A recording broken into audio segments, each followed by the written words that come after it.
Oh my god, I'm so tired. It's been a long week, a very busy one, and I just came back from a week of taking off for a break, and I'm already like needing another week of break. So I might do that. We'll play it by ear, but I want to hop on here for this Friday upload to give you guys a little bit of updates, answer some Q&As, because I have a bunch of questions that accumulate from the other Q&As that I never respond to because I take too long answering all of them. So I picked 30, that's right, 30 to go through. We're gonna blitz through a lot of these. I'm gonna give like really short answers, hopefully less than 30 seconds because I ramble on for too long, like what I'm doing right now. So I'm gonna go through these real quick.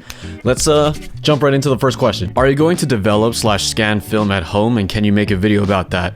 I kind of do want to scan at home. DSLR scanning, I'm looking into Negative Supply. They make very easy solutions for DSLR scanning. A little bit pricey. Developing at home, maybe not. Do I want to make a video about that? If I ever get around to making a setup, I will make a video about that, but scanning film at home will save me a good amount of money. Plus, I think it would be pretty fun. Are you done making the self-portraits videos? I miss those. I am not done making those self-portrait videos. I thought I was, but sometimes I do get the craving for more ideas that I could exemplify if I don't like have a model or a friend to help do those things.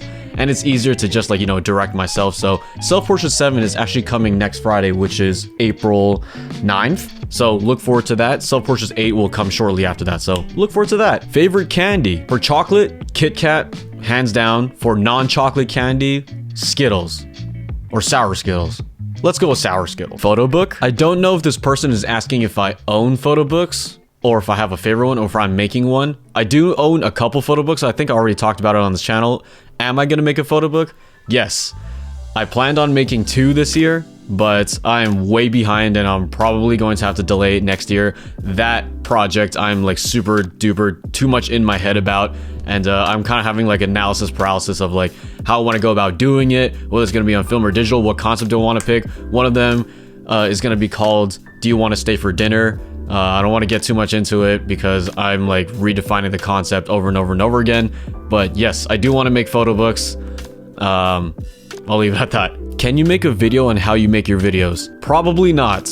I feel like making a YouTube video about making videos is really taxing and tiring and complicated. Making YouTube videos about photography is already it's not hard, but I have my work cut out for me in terms of making it a very quality, concise, captivating video. So for me to do that about making videos is a little bit too meta. There's a ton of YouTubers out there who are filmmakers who will teach you about like run and gun stuff or more, I don't know, traditional filmmaking. So I don't have to be one of those people. Would you ever do a Patreon? Yes, I will be starting a Patreon on April 16th, and I will be going into more detail about that in, I don't know, the coming days and weeks. But basically what I'm going to be doing is making 3 tiers. All of it's going to be escalating interaction with me, where I get to like either show you what photos didn't make it into the videos, or me critiquing like your websites or your portfolios, so you get to submit your work. We get to hang out on live streams or one-on-one mentoring. So that's kind of like a basic rundown of what that could be like. But April 16th, I'll be talking in full length about what that Patreon would be, but look out for more updates in the future. Do you have a RED Komodo now? I see it in the background. Would you make a video about that? Yes, I do own a RED Komodo now. It is a cinema camera, my first cinema camera. I actually got this for free on a gig, and it was a very generous client, very high budget client. And as you can see, this is the brain itself. It's actually shorter than my iPhone right here. See that? Like the body is shorter than that, which is pretty cool. Very lightweight. I don't have like my full like ideal setup that I want on it right now. I want to like outfit it with more cinema glass, with maybe a better grip than this wooden one. It's caged out and rigged out from Tilta. I might want to switch out some of the parts though. But I've been shooting a couple projects on it and the quality is super nice. Actually, one of the videos that I already filmed that's on the channel called How Music Influences My Photography was actually shot on this Komodo and on an anamorphic lens. So that was really fun to work with. The colors are way better than what is produced on this R5. This R5 can already do an immensely like great job, but you know, nothing can beat 16-bit cinema, RED, RAW, codec, and versus like, you know, 10-bit Canon log. So if you don't know what that means, It's totally fine. It's just nerdy talk. So yeah, I have a RED Komodo now. Will I make a video about it? I don't know. It's kind of a far cry from the content that I make on here, but maybe? I don't know. Or it could go on the Patreon. Who knows? How many cameras do you own? Way too many. Can you do a desk tour? My desk is really messy. There's really not that many things that are interesting about it. So probably not. Can you do a camera gear video? I don't want to do a camera gear video because they're not fun to make. If you weren't doing photography now, what would you do?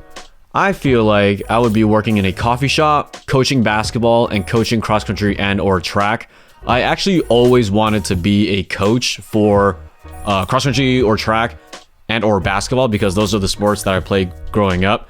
And I don't know, I feel like it would be really fun coaching youths, like maybe high school and below, about those things. And I feel like I'm knowledgeable more so in cross country track than I am in basketball. I've played basketball way longer, but there are way more professional, smarter coaches out there than me. If you had to pick one camera to keep, which would you choose? For digital, the R5, hands down. For film, my Mamiya RZ67. Do you still shoot weddings? I still do shoot weddings, but I do want to like start weeding myself out of that industry because I want to obviously make YouTube this full-time thing. It is my full-time thing. And other projects, I want to be in a financially comfortable enough position where I can just photograph my close friends' weddings or friends' weddings and not always have to like worry about the monetary consequences of maybe giving them a discount, because I kind of just want to have fun shooting weddings, and shooting it for strangers is nice, pays super well, but I want to do other things or use my time for other things. Would you ever go back to college? Stop asking me this. I don't want to go back to college. Never, ever, ever. I am completely happy with the decision that I'm making, and I'm doing very well for myself too, so no, I don't ever want to go back to college. Let's just like end that debate right there. Favorite film stock? For 35mm Gold 200, Kodak Gold 200. For medium format, Fuji Pro 400H, and Ektar 100 is like close second. Are you still making clothing? This is a very interesting question because only a few people have like DM'd me about it before I removed the videos off of my channel, but I did own a clothing brand called Shikimo, which is Japanese for colorblind, which I am. And I've been working on new designs for this summer. I want to be dropping something on July 14, 2021, 7/14/21. And you could look forward to that day, but it is stressing me out about the designs and logistics of the clothing brand right now because I just had too many things on my plate.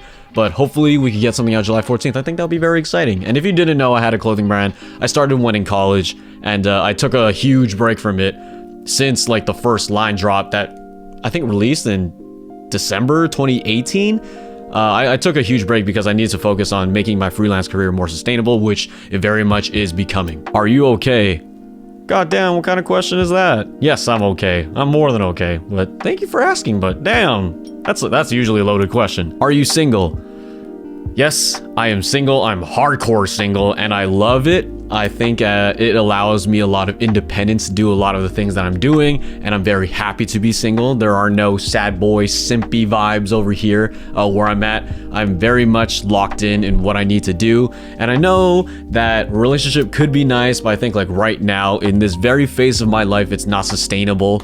And it wouldn't be fair for my significant other, my girlfriend, if I were to balance my relationship and my work, because I feel like right now I would just want to focus on my work right now and finish off what I need to finish off. And then when the future opens up a door, if it ever opens up a door, I'll consider. But right now, very proud as a solid member of the single men community. Being single is highly underrated. It's okay to be single. What are your top 10 movies? Oh my gosh, my top 10. Number 1, Inception. Number 2, Dark Knight. Number 3, Baby Driver. Number 4, Rush Hour 2. Number 5, Truman Show. Number 6, Your Name. It's an anime movie. If you don't know what it is, don't worry about it. But if you do know what it is, it's such a good movie. Number 7, Coach Carter with Samuel L. Jackson. One of the best basketball movies I've seen growing up. Number 8, Parasite. Super great. Number 9, Tropic Thunder. absolutely hilarious. If that movie was ever made today, it would not fly. There are so many things about it that are not politically correct. And number 10, Space Jam. Another great basketball movie that I loved growing up. Are you releasing presets? Yes, I will be releasing presets. Also will be coming late spring, early June, summer. I'm just taking a long time doing it. What's your opinion on presets? I feel like a lot of photographers out there love to slander people who use presets because it's like, oh, you're not working hard. To me, like, I don't care what you do to edit your photos, whether you use Photoshop, Lightroom, preset, no preset, you edit all your photos, whether they were in the same location or not, like by hand, or you use a preset and you just like do previous for all of them. Like, I don't care like how people do it. If it creatively satisfies the photographer to work that way with presets, then by all means do it. Like, I don't know what the whole problem is. Sometimes you gotta work smarter, not harder. I don't know. If they like the look, then they like the look. Are you a sneakerhead? I like to admire shoes a lot. I don't really like buying a whole lot of them because they're so expensive. For my birthday, my friends actually chipped in to buy me a pair of Jordan True Blue 3s. You can Google that right now, or I'll throw an image on top right now. But those are my favorite pairs of Jordans. Actually, I wanted those shoes for a really long time, ever since I was in high school. I just couldn't afford them. I've owned Bread 4s back in high school. I used to flip Jordans actually in high school to make money. Super stressful. I highly don't recommend reselling shoes. Such a stressful business. I own a pair of Yeezys. I want to own more Yeezys, but it's just too expensive. So yeah, I'm more of an admirer than I am a participant. Videos you're looking forward to making? Yes. How to shoot a Nike/Yeezy lookbook. Very related to the last question. The Kid Was Right, Dear San Francisco, You Don't See Me Yet, and Wings. That last one might be edited in terms of the title, but these are the 5 videos that I look very much forward to. I think only one of them is very photocentric. The other 4 are more thought, conceptual, cinematic pieces. So very much looking forward to doing those. Did you invest in GameStop? What a random question. I did invest in GameStop during the short squeeze. I was an idiot with my investments. I lost an unhappy amount of money. Most of my money right now in terms of investing is holed up in cryptocurrency. So with the GameStop short squeeze, I don't mess with it anymore. I did see it recently spike up, maybe I think like a couple weeks ago. And I'm like, I don't want to play with that fire anymore. It's way too stressful. I don't know how people do it. Favorite photographers that you follow now? I have a video on favorite film photographers that I follow right now. Favorite other photographers of other mediums. PC.Kubli, I think that's how you pronounce it, or Cowbliss. I'm pretty sure it's Kubli.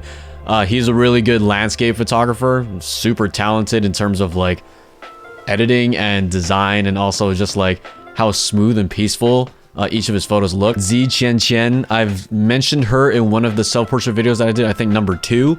She's a really good self-portrait photographer. I really like the stuff she puts out. What are some things you don't like about the photography world right now? I think what I don't like about the photography world right now is not really about the style, but it is about like gatekeeping, like not talking about certain things that have like contributed to other people's successes. And yeah, it kind of does make sense that like, you know, people don't want to like share their secrets. It's like their own like business insider like information, and it makes sense, right? But I kind of don't like how certain people are really uptight and hardcore gatekeeping, where they kind of insult you and kind of belittle any photographer so that they don't have competition in their specific lane. I don't really like that, so that's why I kind of love sharing like my secrets and the things that I've learned in the industry, and I just want to help people. I mean, I don't think it's like super wrong for people to, you know, be, I don't know, reserved about like their practices. It makes sense. It totally makes sense, but I just don't like how certain people gatekeep. If you could summarize your style in 3 or less words, how would you describe it? Minimalist, contrasty, me. Yeah. Do you plan on traveling in 2021 for photography stuff? I do want to travel this year. I think that maybe by June. We said this last year that it would be blown over by June, and by it, I mean COVID. But I feel like with vaccinations rolling out, especially here in America, we're actually doing pretty good in rolling these out. I would love to start traveling again up and down the coast on this west coast of the United States. Internationally, we'll probably have to wait because I think a lot of countries are still sealing off their borders, which makes total sense, and I can wait. What is the hardest part about being a YouTuber? This is a great question to end this Q&A off of. The hardest part about being a YouTuber is taking a break. When I took a break last week, it was a little hard because I'm like, oh man, my numbers are gonna drop. I don't know what people are gonna think about, you know, me leaving for a break after, you know, making the Stop Asian Hate video. I think taking a break for most YouTubers is pretty hard because like the grind is real and the algorithm favors consistency, consistent uploads, a regular schedule. I don't really know if they favor long form content like 10 minutes and over or short form content anymore. So I think a lot of YouTubers, including myself, like stress a lot about what kind of videos to make, when should we be like, you know, balancing rest, and you know, we all suck at it. So I think that's the hardest part. But other than that, like being a YouTuber is like pretty sick. It's super fun. I get to like talk about random questions like this, from what's your favorite candy to are you making a photo book to what kind of camera do you own. So stuff like that, like this, I think it's like really fun, and I'm very appreciative of the position that I'm in. All right, that is the end of the Q&A. Hopefully I've answered some good questions for you guys. I have no idea how long I've been talking or if I even like went through these questions quickly, but if you have more questions, please reserve them for the next Q&A poll I post up on my Instagram. If you're not following me on Instagram, follow me at Who's Chris Chu, and I'll be posting a, you know, a call to action for the next Q&A. But these are very nice to make in the busy season that I'm in. I might be taking a week-long break, like maybe really soon, because I need to finish out this work. But it was so nice speaking with you guys. Leave a comment down below about what kind of question you would ask me next, or what you thought about a certain answer. But like this video, subscribe, and I will see— what the hell am I doing? Make sure you like the video, subscribe, and I will see you in the next video. Peace.